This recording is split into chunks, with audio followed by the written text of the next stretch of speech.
আজ আমার ভিডিও দেখে অনেক ধর্মের ঠিকাদারদের বুক ফেটে যাবে। যারা পঞ্জিকা আর নিয়ম নিয়ে চিল্লাচ্ছেন তারা ভিডিওটা এখানেই বন্ধ করুন, কারণ আপনাদের তথাকথিত পবিত্রতার মুখে আজ আমি চুনকালি মাখাতে চলেছি। 8 ঘন্টা হাড় ভাঙা ডিউটি করে এসেছি, শরীর ভেঙে পড়েছে, চোখে ঘুম। কিন্তু কাল শিবরাত্রি বলে কি নিয়ম মেনে নিজেকে কষ্ট দেব? আমি মাংস ডিম খাই, হ্যাঁ বুক ফুলিয়ে বলতে পারি খাই, কিন্তু আমার ভক্তি কি আপনাদের নিরামিষাশী ভণ্ডামির চেয়ে কম? যারা বলেন আমিষ খেয়ে গোপাল ছোঁয়া যায় না, তারা আসলে ধর্মের কিছুই বোঝেন না। দেখুন, এই আলাদা বাসন, এই আয়োজন, এগুলো আমার ভালোবাসা, নিয়ম নয়।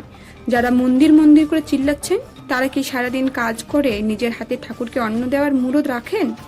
আমি রাত জেগে রাঁধছি, কারণ গোপাল আমার সন্তান, আপনাদের কোনো মূর্তি নয় যে নিয়মের শিকলে বেঁধে রাখবো।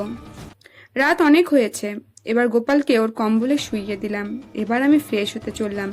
যারা ভাবছেন আমি অপবিত্র, আমি ভুল করেছি, তারা কমেন্টে এসে বিষ উগরে দিতেই পারেন। আপনাদের প্রতিটা গালি আমি আমার ভক্তির প্রমাণ ভেবে নেব।